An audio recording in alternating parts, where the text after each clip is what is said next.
Magic മിററിന്റെ ആദ്യ കഥയിലേക്ക് ഏവർക്കും സ്വാഗതം. ഇന്ന് ഇവിടെ പറയാൻ പോകുന്നത് വൈക്കം മുഹമ്മദ് ബഷീർ എഴുതിയ ബാല്യകാലസഖി എന്ന കഥയാണ്.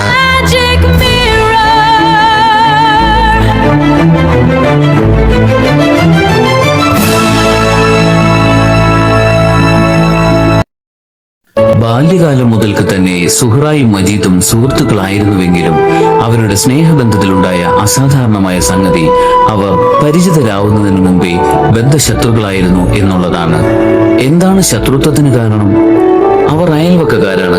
ആ രണ്ടു കുടുംബങ്ങളും സൗഹാർദ്ദതയിൽ തന്നെ. എന്നാൽ സുഹ്റായും മജീദും ബദ്ധവൈരികളാണ്. സുഹ്റായ്ക്ക് 7 മജീദിന് 9 വയസ്സ്. അന്യോന്യം കോക്രി കാട്ടുകയും പേടിപ്പെടുത്താൻ ശ്രമിക്കുകയുമായിരുന്നു അവരുടെ പതിവ്. അങ്ങനെയിരിക്കെ മാമ്പഴത്തിന്റെ കാലം വന്നു. സുഹ്റായുടെ വീടിനടുത്തുള്ള തൈമാവിൽ മാങ്ങ പഴുത്തു വീണു തുടങ്ങി. ഒന്നും അവൾക്ക് കിട്ടിയിരുന്നില്ല. മാമ്പഴം വീഴുന്നതും കേട്ട് അവൾ ഓടിച്ചെല്ലുമ്പോൾ അത് മജീദ് എടുത്ത് കടിച്ചു തിന്നുന്നത് കാണും.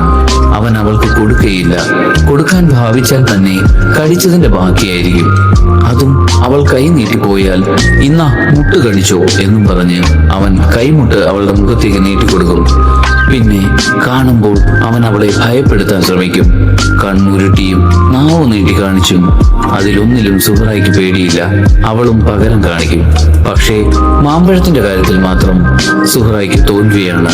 എന്തുകൊണ്ട് അവൾക്ക് മാമ്പഴം കിട്ടുന്നില്ല? കാറ്റുള്ളപ്പോഴും ഇല്ലാത്തപ്പോഴും സുഹ്റ ഉത്കണ്ഠയോടെ മാവിന്റെ ചുവട്ടിൽ നിൽക്കും. ഒന്നും വീഴില്ല. ഒരു ഇല പോലും വീഴില്ല. വളരെ പഴുത്ത മാങ്ങ കുലകുലയായി മാവിൽ കിടപ്പുണ്ടെന്ന് അവൾക്കറിയാം. വീഴുന്നില്ലെങ്കിൽ കയറി പറിക്കണം. പക്ഷേ മിഷറു വളരെയുണ്ട്. അത് കടിച്ചു കൊന്നു കളയും. കടിക്കുന്ന ആ വലിയ എറുമ്പുകൾ ഇല്ലെങ്കിൽ തന്നെ മാവിൽ കയറുക സുഹ്റായെ കൊണ്ട് സാധിക്കുന്ന കാര്യമാണോ? പെണ്ണല്ലേ?